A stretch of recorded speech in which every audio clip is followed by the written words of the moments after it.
Hello, everyone. My name is Ivan Dimitrov from Three Principles, Bulgaria.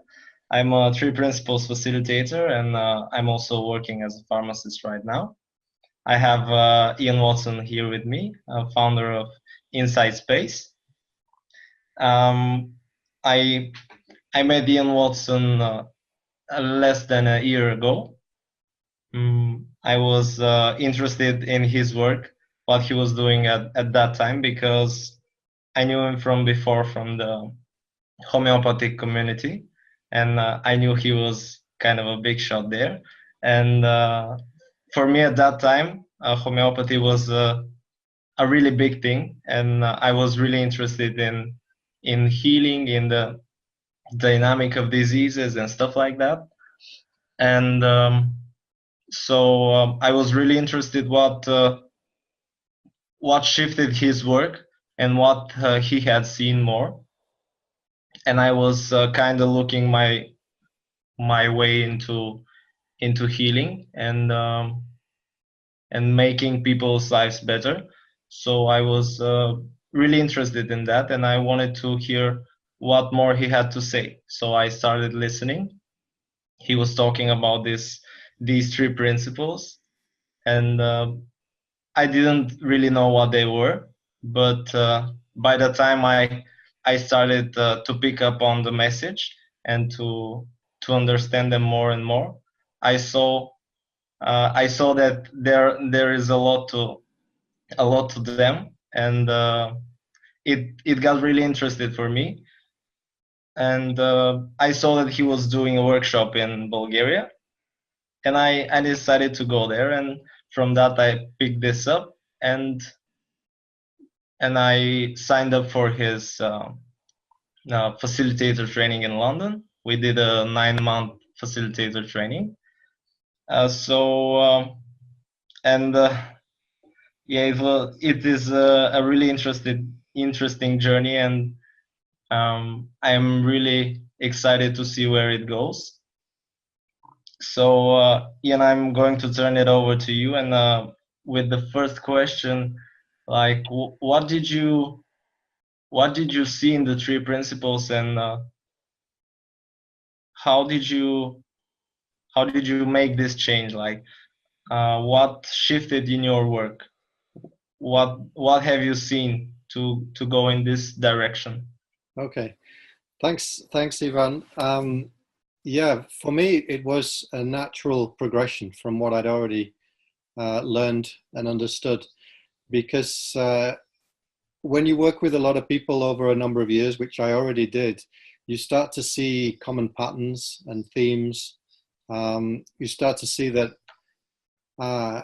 even though people will talk about different problems, different issues that they have, behind that, there's something in common. You know, you start to see that actually we're not that different. And I already was aware of that. One thing that I'd seen through my previous work was that really, to put it simply, everybody's looking to feel better on the inside. And very often we go looking in different directions to try to feel better. Either we try to change our circumstance, our external life in some way, thinking that will do it. Or we start doing work on ourselves, which I did a lot of, and I also trained in a lot of different things, trying to throw off things from the past, which seemed to be kind of holding us back or, dragging us down. Try to get rid of our anxieties, try to change the beliefs that we have about ourselves, which are maybe limiting us. So I was doing a lot of work in this area already, working with feeling states, working with unconscious beliefs. I was even working with people's dreams, this kind of thing. And after a number of years, I started to see that it's actually endless. You can do that until your dying day, and you'll still find more issues. You'll still find more things that seem to need working on. And I started to get a sense that there was something else that I was still missing.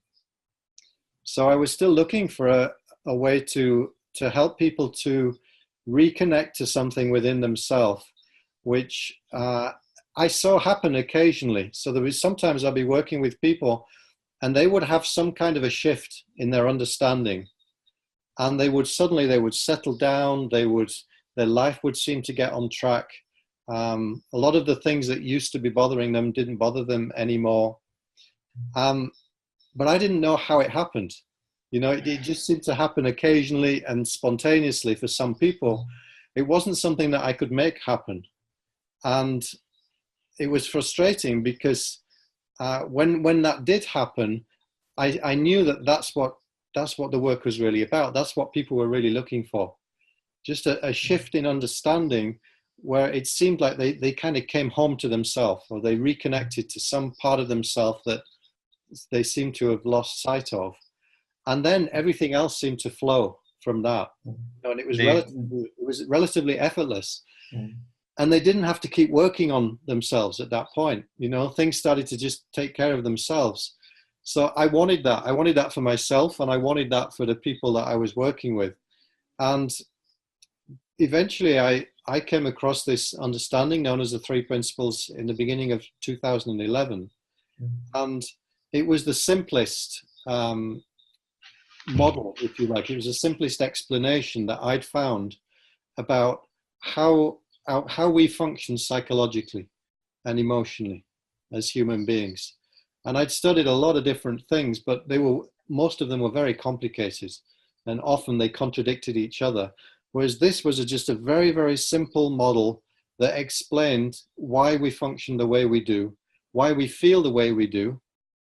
And at the heart of this understanding was to me, the very bold but very true statement that everybody is already okay on the inside. We just don't know it. That somehow we lose sight of that because of the way the mind works.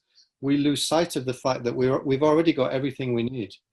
We've already got well-being, we've got mental health, we've got peace of mind, we've got wisdom, we've got creativity, we've got intuition, all the things that people are going to workshops trying to find.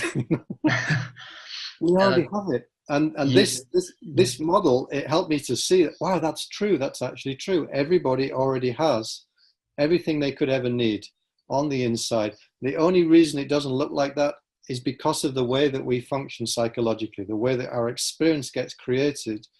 It creates the illusion that we might have lost something essential, that we might be missing something, that we might be broken, or that we're different than everybody else. But it's actually not true. So for me, it was a very powerful but very simple, very straightforward way of describing the human operating system, as we call it. And as soon as I started to look at that and to see, well, can it really be that simple? Yeah, it turns out, yeah, it is that simple, and it's true for everybody. So here was something that would potentially be helpful for anyone. It didn't matter how complicated their history was. Didn't matter how long they've been struggling with themselves or with life. If they could start to understand through these principles how they function on the inside, then they could very quickly regain their bearings. They could come back to that sense of ease and peace and everything else that they're looking for. And since then, that's been the basis of my work. One of the first question I had for you when I was thinking about coming to a workshop in Bulgaria was, did you see any difference in results? And I don't quite remember what you said to me, but what I heard when you were answering my question was that it's not only the relief of symptoms that we're looking for. We're looking for something deeper than this, something beyond our symptoms, something beyond us, like looking for ourselves. And when we find this, it's like the other things just work out themselves, That's right. So yeah, that's right. And I think that there is a confusion because in English we use the word healing, and that word is often used in the context of symptom relief, making some disease go away or getting rid of some pain, whether it's physical pain or psychological pain. But you're right. I worked with many people where they had some treatment that helped them to get relief, but inside they still were not satisfied. You know, they were still looking for something. They were still restless inside. There was still some insecurity. There was still some anxiety. There was still frustration. And these things didn't necessarily go away. And for me, there was a deeper level of healing, which I saw happen occasionally with certain people, but I knew it was possible for everybody. And that to me became the more interesting part of the work, is what is that deeper level of healing really about? And the word healing is connected to the word whole, or wholeness. That's its root. And that's the kind of healing that I started to see happen more and more through this understanding of the principles, is that people would discover their own wholeness. They would discover that they're already okay. They already have what they need. They don't need to work on themselves. They're not missing or lacking anything. They just need to understand how their experience works, and they need to reconnect to what's already true about themselves. And it's very, very simple. And it's available to anybody. It really is. Yeah, it really is a magical thing. And one of the things that is really interesting for me was actually the thing that is doing the healing, or whatever you want to call it, because I've heard about some cases, really difficult cases, like the last one I read was of Nita Murjani. I don't know if you heard of her. Yes, I know her. She had some a really interesting spontaneous remission of she was like stage 3 cancer or something like that. Yes. And she was actually, they told her that she has like a couple of hours to live. Yeah. And then suddenly she had an insight, a spontaneous she found what she was looking for. She found she noticed what she was doing to herself, and then like a couple of weeks later she was out of the hospital and going around the world sharing her experience. That's right.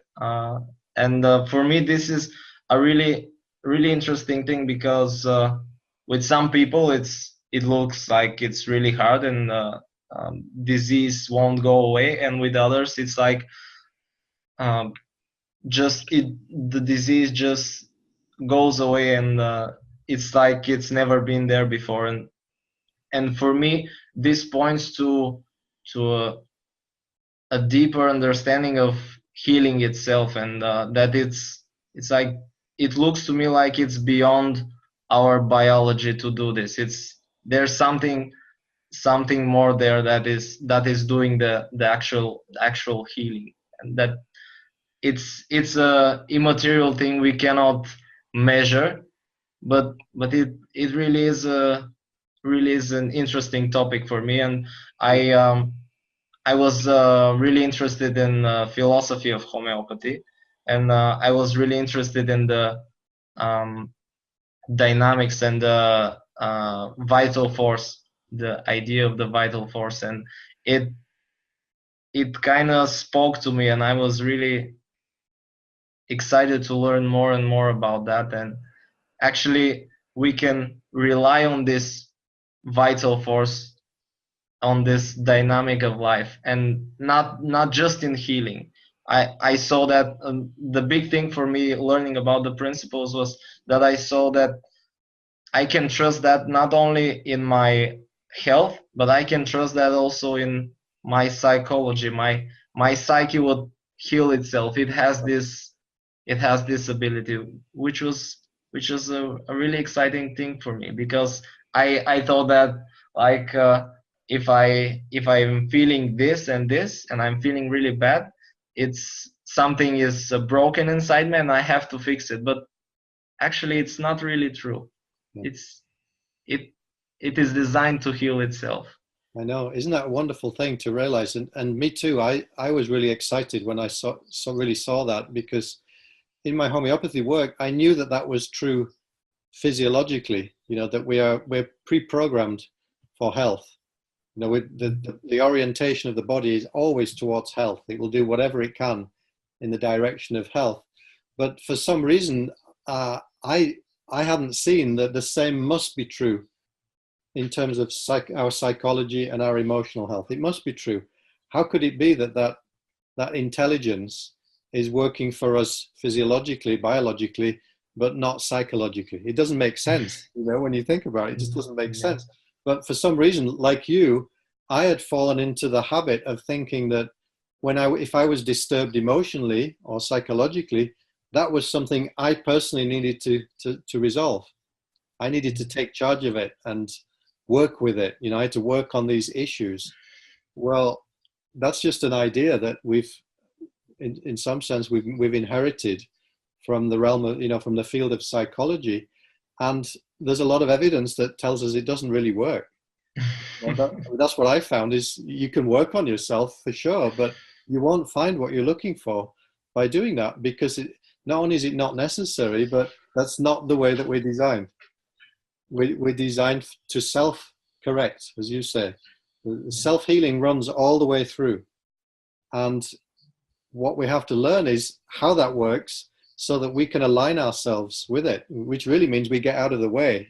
We stop interfering. We stop doing all of this stuff that we think is necessary, and we give ourselves the freedom to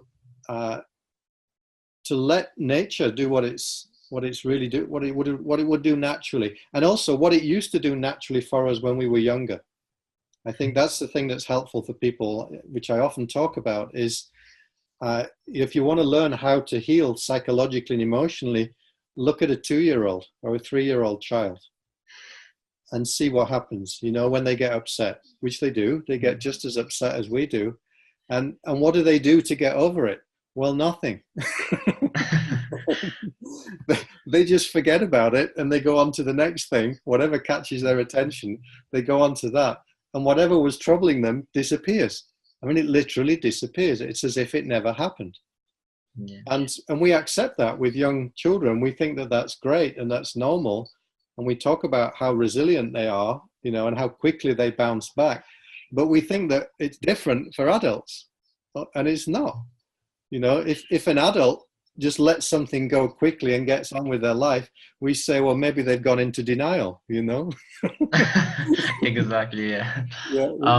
Somehow we're just pushing it away or avoiding it. Well, what is it we're pushing away and avoiding? It's nothing. It was just a momentary, temporary experience. It's no wonder that a lot of people's experiences of childhood was that the best time of their life. Yeah. And then something changed, like I had to grow up or something like that.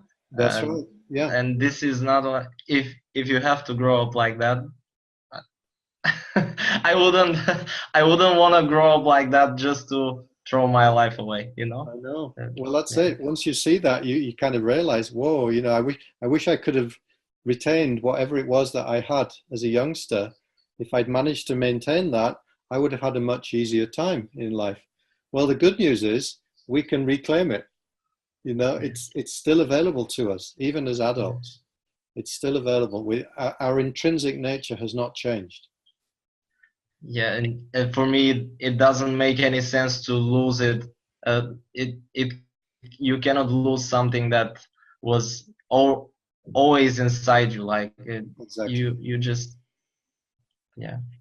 cannot lose it. Yeah.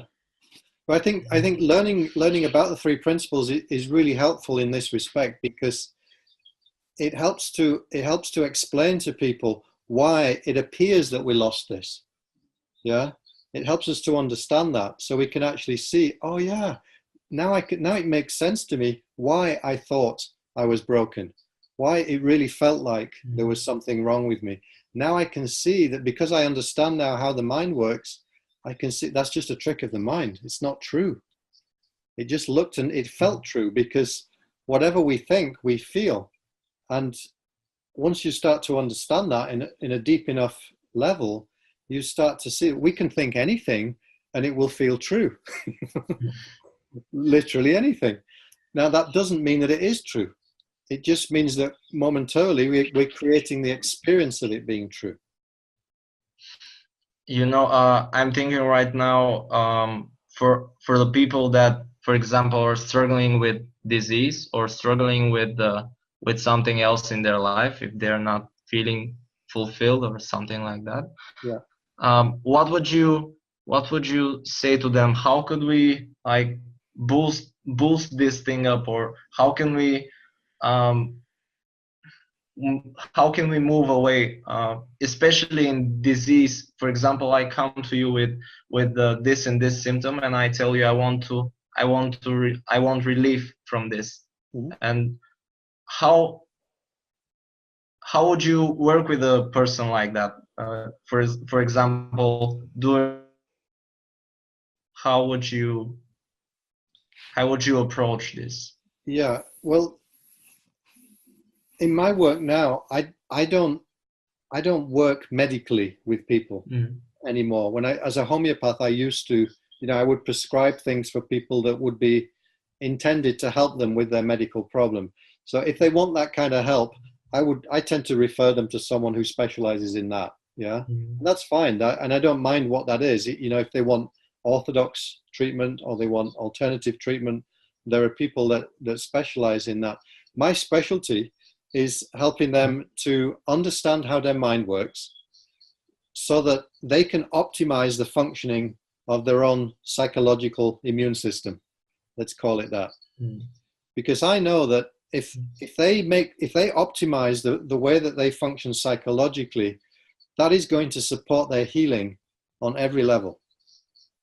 On every level, not just mentally and emotionally, but also physically. Now, why is that the case? To me, it's quite simple, because the physical body, we know from all the research that's been done in the last 30 or so years, the physical body operates at its optimum level when we are in a nice feeling state.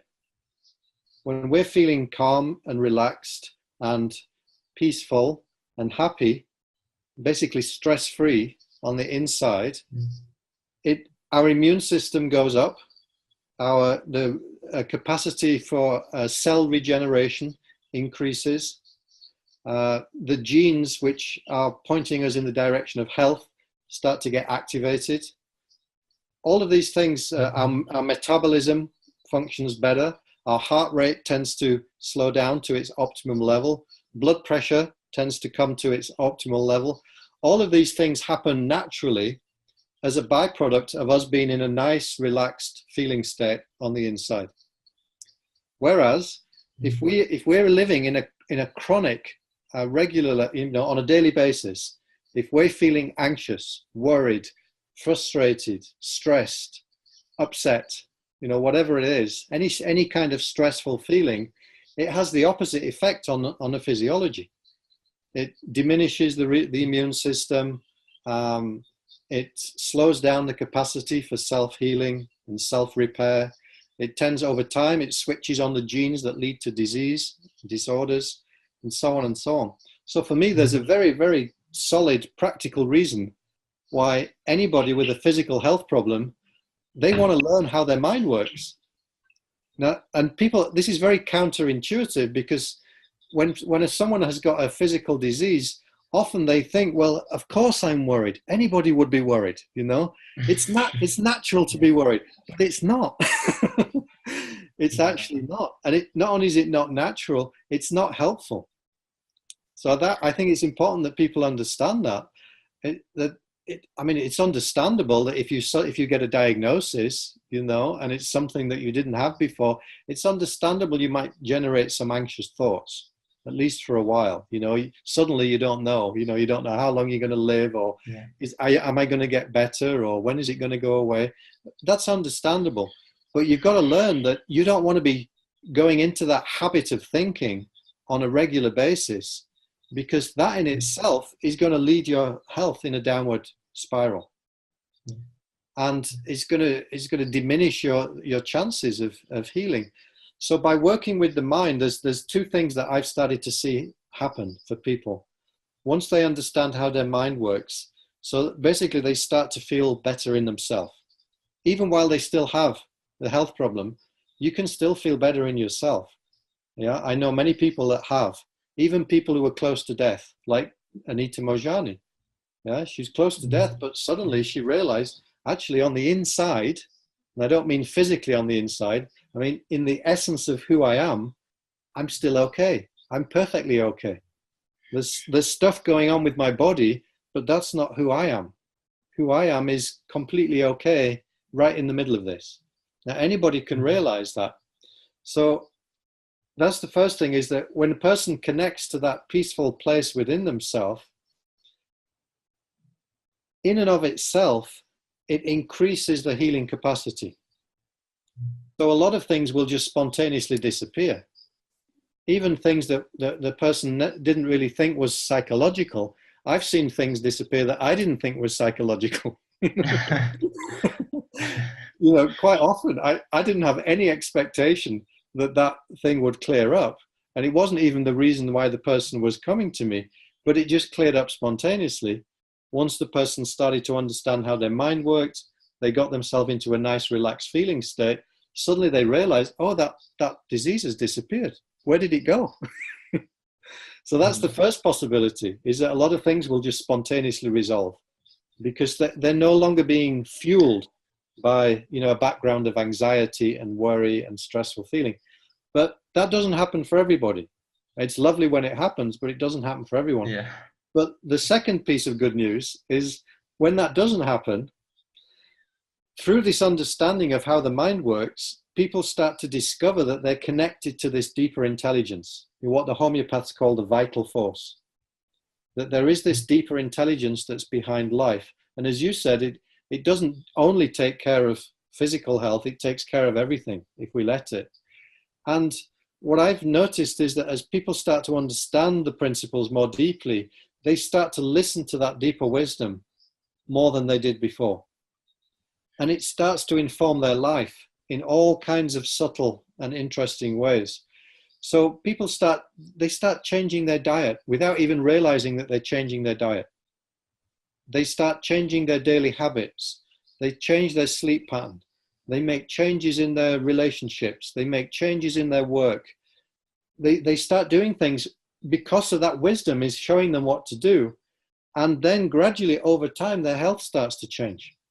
And again, often they don't even notice because they're not focused on, they're not obsessing about trying to make this disease go away. They're just learning to listen to this deeper intelligence. But gradually over time, they make incremental changes, and those incremental changes, they add up. And, you know, after maybe 6 months or 1 year or 1.5 years, the person looks back and says, wow, look at this. I've stopped smoking. I've lost weight. Yeah, I feel different. People keep telling me I look younger. My diet has changed a lot and I haven't even tried to change it. I lost interest in junk food. I got more interested in smoothies, you know. And it just happens. It happens naturally and spontaneously for people over a period of time. So this is the other way that I've seen the understanding of the principles helps people. It's more gradual, but it's also very, very helpful for people over time. For me, when I saw that, I see the logic in that, and I see that science is going in that direction, examining more the connection between mind and body, and between what we're thinking, how are we feeling, and how are we doing in life. And for me, I personally start asking, how do we implement this into the healthcare system? How do we, because it's the perfect prevention. Exactly, it is. It's like why trying why would you try battling a disease when you can just not create one. And not only disease, also in behavior, bullying, and and other. I know that you are doing a lot of work with children in Yeah. schools.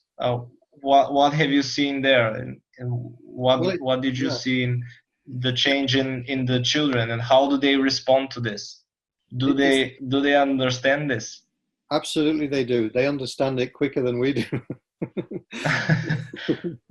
Because they are much closer to knowing this intuitively already. So it doesn't take much for children to really see they see the sense of it.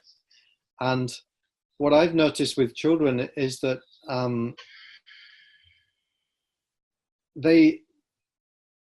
I think it's very visible when children have got some kind of, let's say, behavioral issue going on, whether it's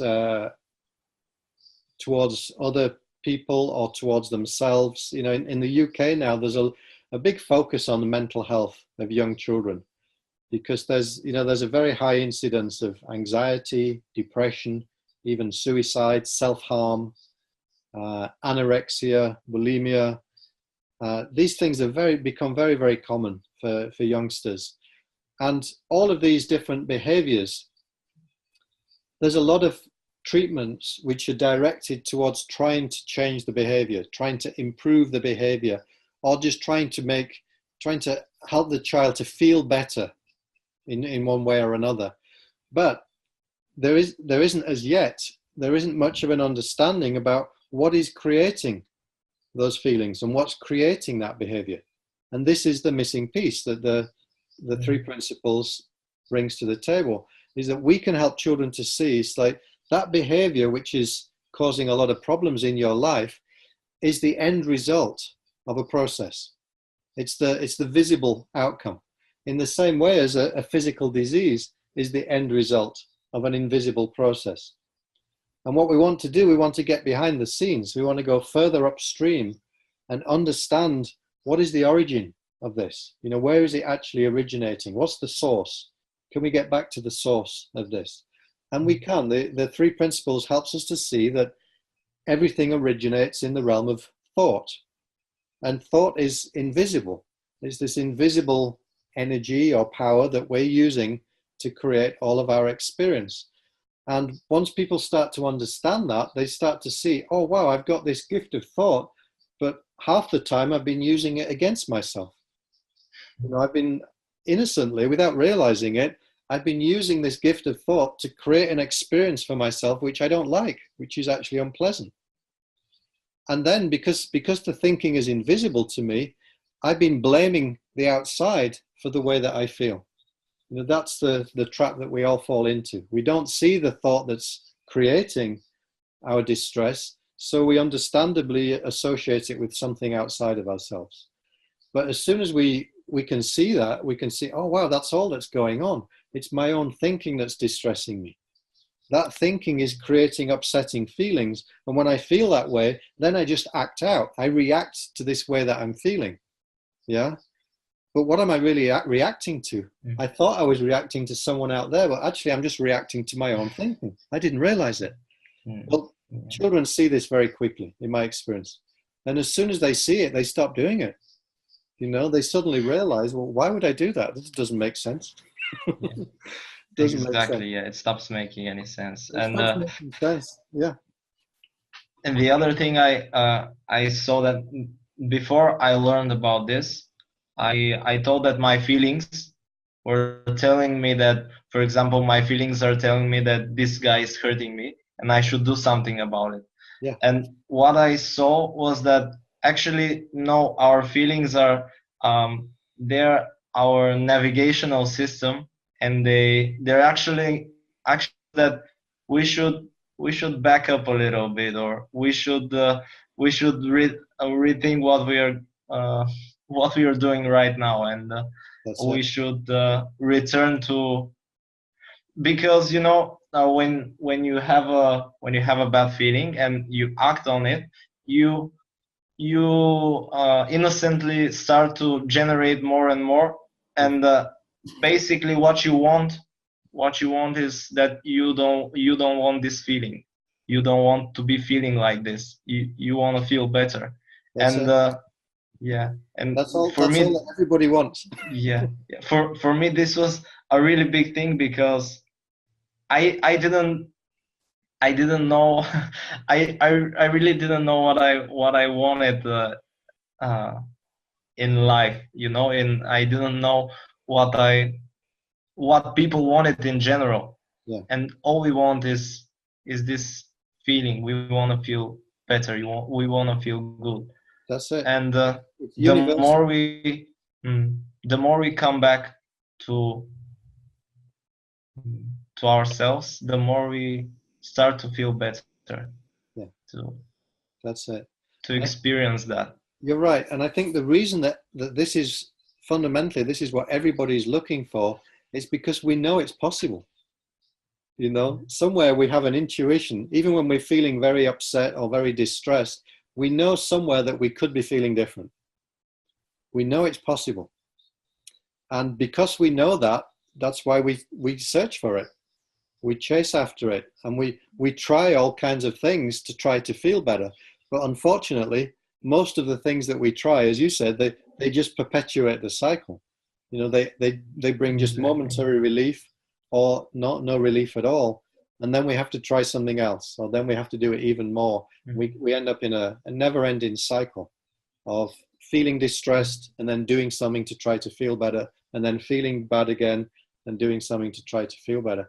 Once you start to see, wait a minute, those feelings are just temporary thought creations. That's all that feelings ever are. It's just a momentary thought creation. And how long does a thought last? It lasts as long as we think it. Right? And the moment we doesn't really has a life of its own. That's it. It has no life of its own. It's only the fact that we've been continually activating it and keeping it alive. That's why we've been feeling bad for a long time.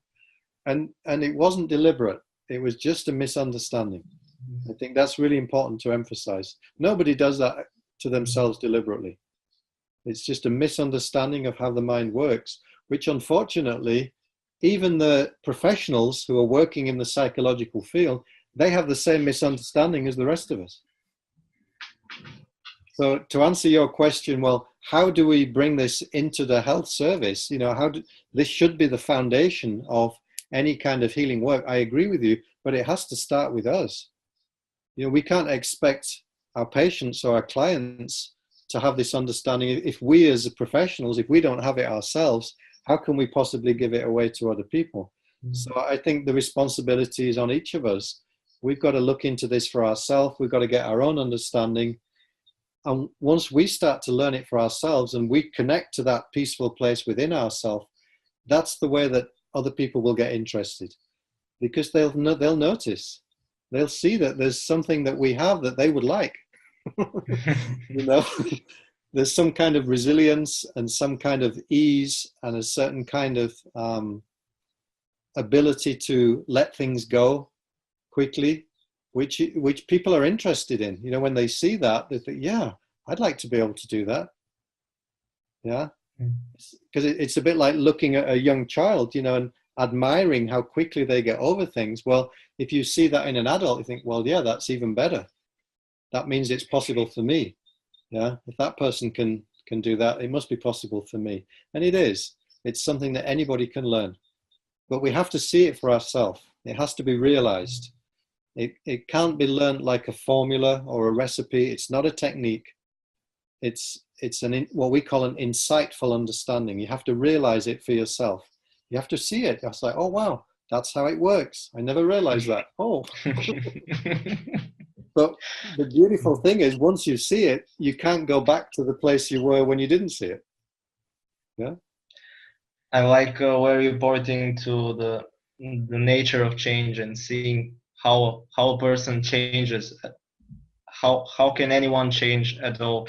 Yeah. Because a lot of people start, maybe most of the people start when they start looking for something, they want to change, and maybe knowing what the nature of experience is and what our true nature is, it shows us what the true nature of change is. It does. Really is.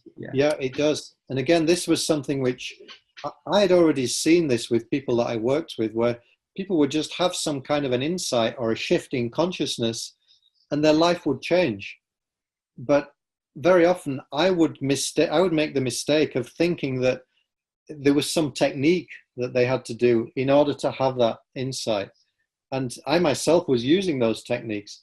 Of course, the problem being was that most of the time I would do the technique and I didn't get the insight. You know, so it couldn't possibly be the technique, but it looked like it was. And suddenly I realized, well, actually, no, insight is part of the design. It's built into the human design. We've been having little insights on a regular basis since we were babies, since we were very young children. And that's how we've grown and evolved. You know, there's so many ways in which we've already grown and evolved. We've grown out of things. There are things that we used to do when we were younger, which no longer make sense. And the way that we stopped doing them was that we woke up one day and realized, you know what, I'm not going to do that anymore. That's all it was. We just had a little realization, a little shift in consciousness, and then we moved in a healthier direction. So for me, that was a really big thing, because I was doing some things in order to feel better. For example, I was doing qigong and stuff like that, and I noticed that sometimes it works, sometimes it doesn't. Yeah. And when I realized that it wasn't the practice, it wasn't the doing that was making me feel better, it was the dropping, the shedding of the things that I had on my mind that made me feel bad. This was the thing that was making me feel good. And the perfect thing is that you could continue do what you want to do. You can do whatever you want, and just now you're doing it not for your well-being. You're doing it because you like it.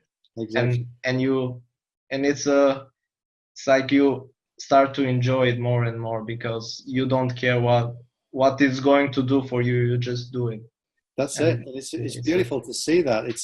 There isn't anything in this understanding that says, you know, don't do qigong or don't do meditation. Exactly. Yeah. Well, as you said, everybody is free to do whatever they like, but now you're able to do that same thing from a different place inside yourself. You're not doing it from a place that says, well, I need to do that in order to feel okay. When you know that you're okay already, then you're free to do it or not do it. And then it becomes a question of, well, would I like to? Would it be fun? Would I enjoy it? Yeah. And if the answer is yes, well, you go ahead and do it. If the answer is no, well, you can let it go, because you know that you're okay already. So it's not something that you have to force yourself to do. And this, again, is a very important thing, I think. This to me connects to that earlier point about listening to your own intelligence, to your own wisdom. What I've noticed is that just as people start to make adjustments, you know, they start giving up habits, they start changing their diet or introducing exercise and so on. Another thing that they start doing, they start letting go of the things that they've been forcing themselves to do, which they didn't really want to do. They were doing it because they thought it would be good for them. A lot of those things start falling away as well, because actually it wasn't that good for them. You know, they were doing it because they read about it in a book, or because somebody told them it was a good idea, or, you know, a friend of theirs did it, so they thought they would do it as well. It wasn't really coming from their own listening, you know, listening to their own wisdom. So a lot of those things fall away, and then that creates the space where you can really connect with what is it that would be good for me in this moment. Yeah. And it might only be good for me this week, you know, maybe next week. It could change. It's a dynamic thing. That's the thing about wisdom. It's dynamic. It's not static. So something could be very helpful at a certain stage in your life, but then in the next stage in your life, that thing that was helpful, now it's limiting. You've got to be willing to let it go and let something else come in. Yeah, that's a really good point. It's like you start to be more open for change, because you might decide I have a personal example on that, like deciding that I have to do this to feel better, and this is going to make me feel better all my life, so I have to be doing that. And at one point you see that you don't really want to do it, but you say to yourself, okay, I cannot drop this, because if I drop this, I'm going to be really miserable. Turns out it's not really true. No. And Well, yeah. it's not true unless we believe that thinking. Mm. Right? And that's the trick. That's the trick of the mind. If we believe the thinking that says, I have to do this, otherwise I can't feel okay, then that will be true in our experience. It will seem like we cannot yet feel okay because we haven't done it enough yet. And then we're in the never-ending cycle of, I'll be better when, I'll be okay when, but it's always in the future. We never quite get there. A lot of people are in that trap nowadays. I wanna change a little bit the direction. I wanna ask you another question that I was really interested in, because there are a lot of healers in the world and a lot of techniques, and I was reflecting on that, and for me it's really interesting how what is the thing that is really helpful for other people, but also what is the thing in healers? What do they have? Do they have like special powers or something like that? Or maybe I want to point more to the realm of the health of the healer and the presence, because it seems to me that whatever you're doing, whatever you do with patients and stuff like that, and with patients and with clients, it seems to me like the presence of the healer is an important thing. What could you say more about that? Yeah, I think that's true. And I think that we have to start from the understanding that ultimately all healing is self-healing.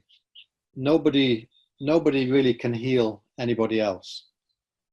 So that's the way it looks to me, is that healing can only arise from within oneself. It cannot be imposed upon anybody. So, we can give medications which can reduce pain and inflammation and so on, but that's not healing. That's symptom relief. What I would call true healing, it can only come from the inside. So then you say, well, what is the role of the helper? What can we do? If we can't make healing happen, what can we do? Well, you're right. What we can do is that we can bring our own presence, we can bring our own well-being, and we can also bring a degree of trust in the healing process, which the person might themselves, they might not have that trust at this moment. A lot of people lose the trust in their own capacity to heal when they get sick, or when they've been sick for a long time. It starts to look to them that that they cannot heal, that they cannot get better.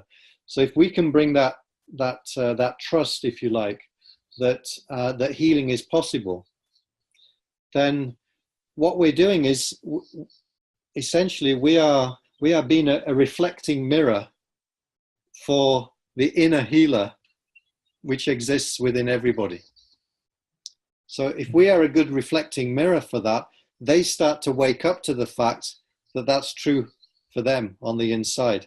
They start to realize, oh yeah, I have that presence inside me. I just hadn't seen it for a while. I have that peace of mind within me.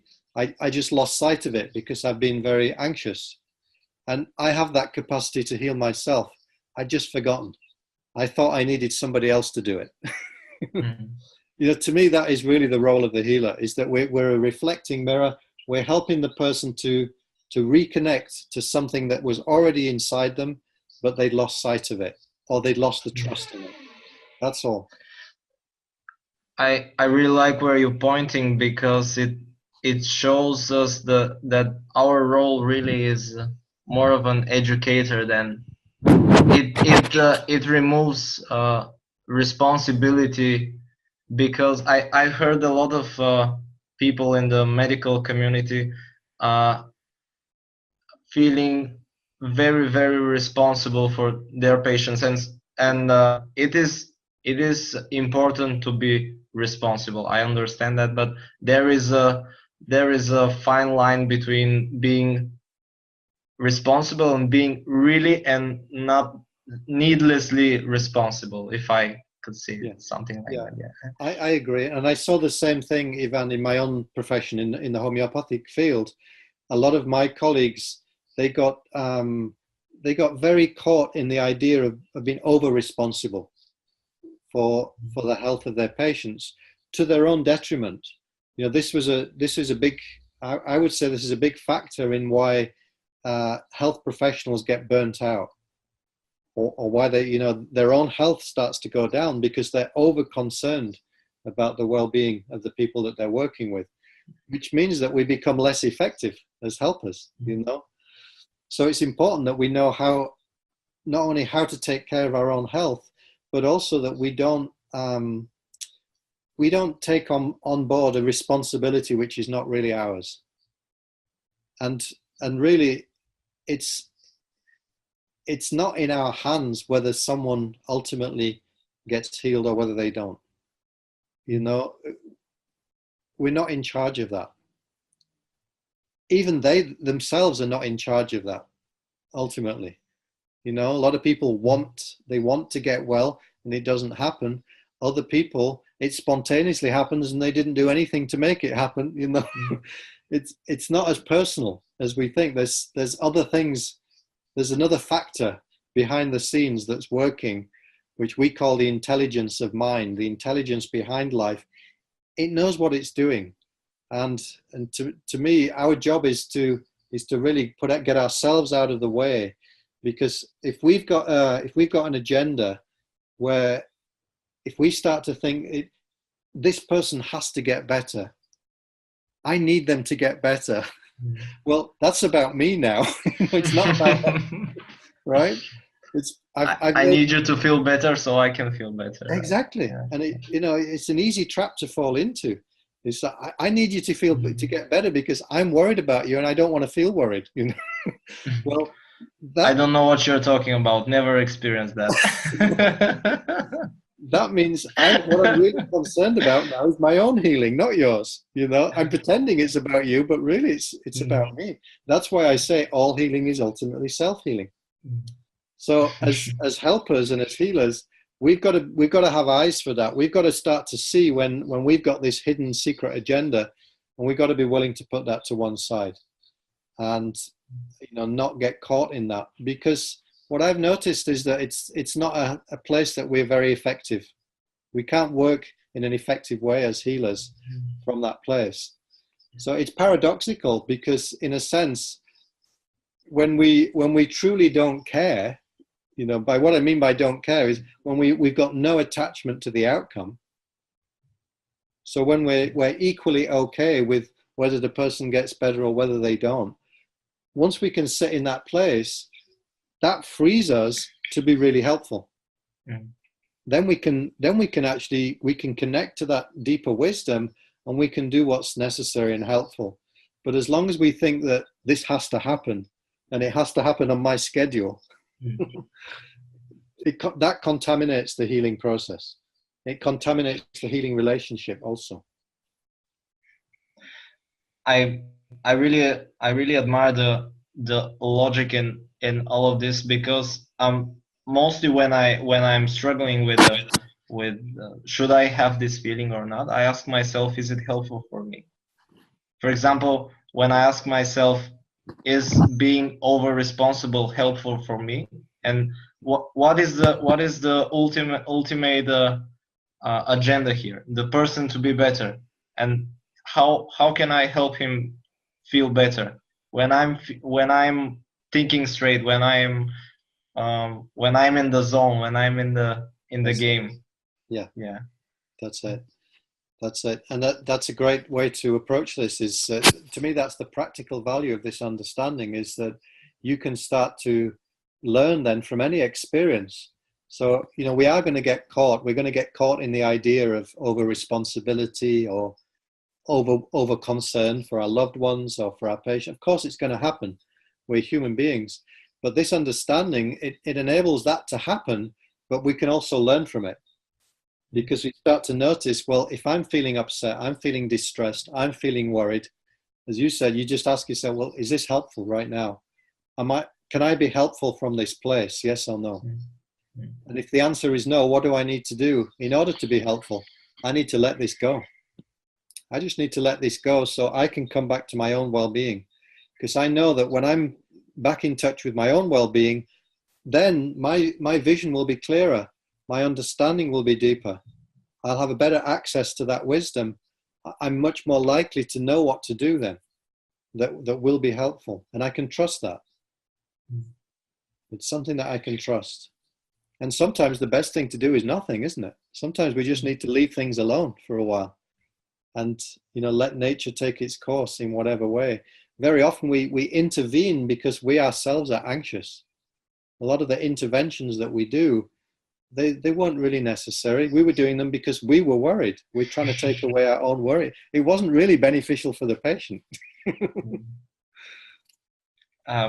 We talked a lot about well-being, and I've seen that a lot of people get to the point where myself also, what is our control of our well-being? Can we control it? Can we, for example, we talk about thought being connected to feeling, and can we control this? Can we control thought? Can we control our well-being? And where is the line of control? Where is that? Is there any, or is it just imaginary? Yeah. The good news is we can't control it, and we don't have to. We don't have to, because if you look at if you look at a young baby or a young child, again as the teacher, as the prototype, they naturally return to a state of well-being. Whenever they get upset or they get distressed or they get hurt, as soon as they forget about it, they naturally return to well-being. It's something which is it's built into us. It's built into the human design that we return to well-being the moment we stop doing whatever we were doing that seemed to take us away from it. So it's not that we need to do anything to control the well-being, or we don't need to make well-being happen.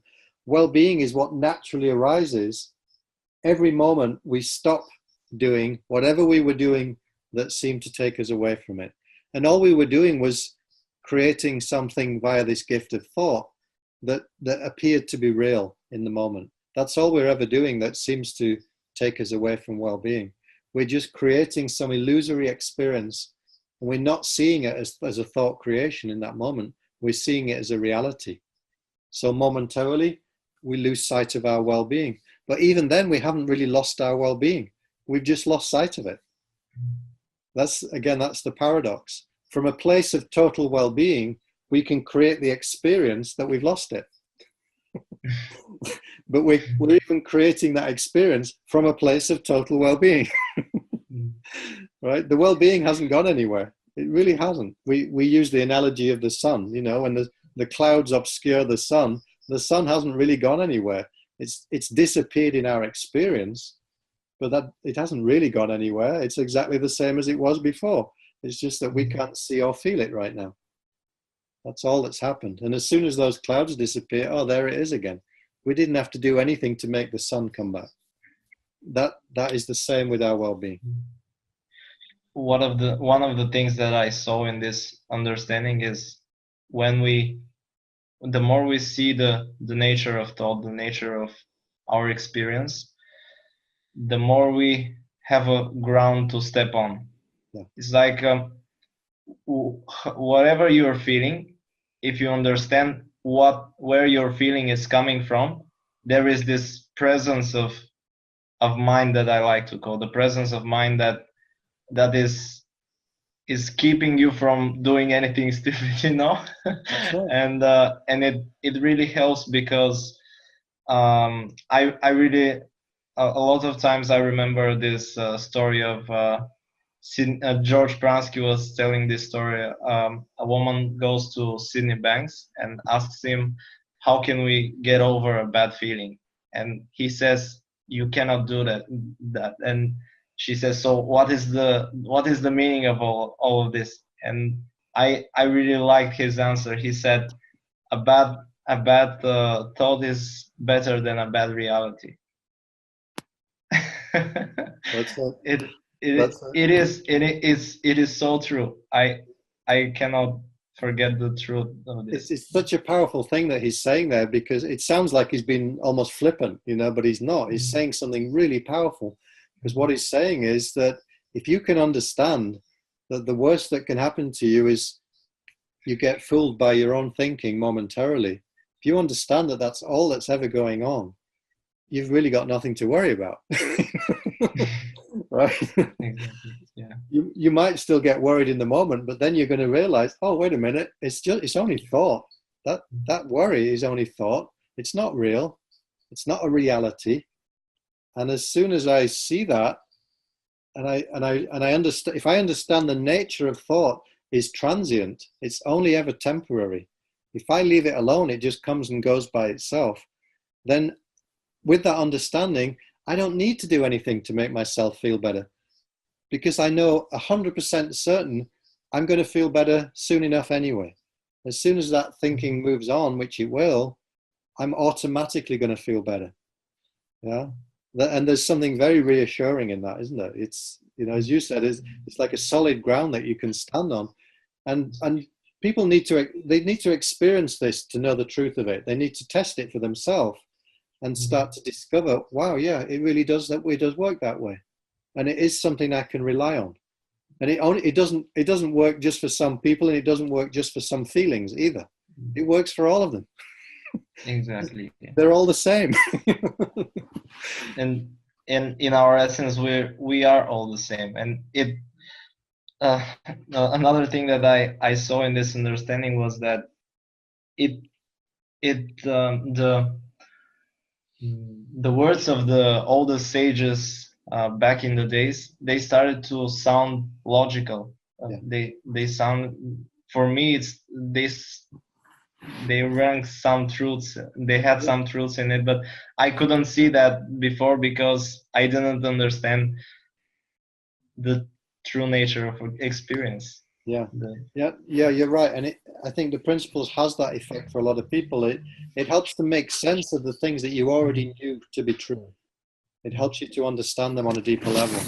And it's great because it's, as I've already said, it's universal. So it doesn't matter what tradition you've grown up in, or, if you had a certain religion or certain things that you found to be helpful. You don't have to throw those out. They can still be helpful, but now you'll start to understand why it was helpful. You'll start to understand why that tradition points in this particular direction. And you'll say, oh, wow, yeah, that makes sense now. So you have a deeper appreciation for it, which is lovely. It's really nice to see that. It doesn't conflict with anybody's existing religious beliefs, or, the truths that have been around for a long time. They are all underpinned. They all have the same foundation, and these principles, they help to make visible what that foundation is. And you're right, it has to do with the way that we are constructed, the way that we create our experience is a very fundamental piece of what it is to be a human being. Without that piece, it looks like it's a very random game of life. Some people are lucky, some people are unlucky. Sometimes I get over things, sometimes I don't. Sometimes I feel better, sometimes I don't. It's very random. It seems like there's just a lot of stuff happening and you don't really know why, and it's happening to you. It's like we're at the mercy of life somehow. But with this, another name for this understanding is the inside out understanding of life. And that's what it gives to people. It starts to help them to see, oh, wow, all that stuff that I thought was happening to me, no, it's happening within me. And just seeing that is a game changer. It puts you in a completely different relationship to life and also to yourself. I like calling it the logic of life, the logic behind life. Yeah. That's it. That's a lovely way to put it. And it is. There is a logic behind life. And anybody can start to see it for themselves. And it will help them in their life in very, very practical ways. Yeah. I remember you pointing out one time that this isn't a therapy. This isn't something you have to do. This is not a methodology. This is a education. And I like this word. I like education. Me too. I like it. It sounds better. When you say therapy, it feels like you have to do something to another person to make him feel better. He's already all right. You just need to show it to him. Like Exactly. not really educate him, but like point in that direction and show That's him it. that. Yeah. Mm. Well, you're right, and I like it for the same reason. And the true origin of the word education is to draw out, to draw forth. It has to do with drawing out from a person what was already inside them. So, you know, nowadays we think of teaching as putting something into a person. You know, I'm going to teach you this subject, but that's not really true education. Education is when you draw out, you draw out the wisdom that's already there. That's my daughter calling. I'll call her back shortly. Sorry. Yeah. And again, we can be confident that this wisdom is inside everybody. So, you know, we only have to be patient enough with ourselves and with other people, and know and trust that they will find it for themselves in their own way. Yeah. It's available to anyone.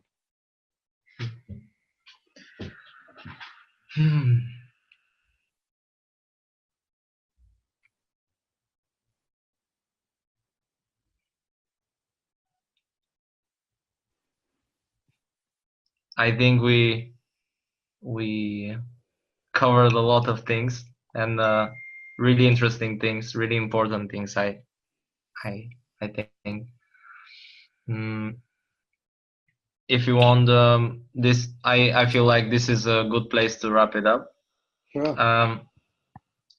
If somebody wants to contact you or attend this podcast, I think that a lot of people will hear it in Bulgaria, and a lot of people in other countries too. I like that it's going to be in English, and I'm going to do some subtitles in Bulgarian for people that don't understand English. How can anyone find you? Okay, so my website is the Insight Space, theinsightspace.com.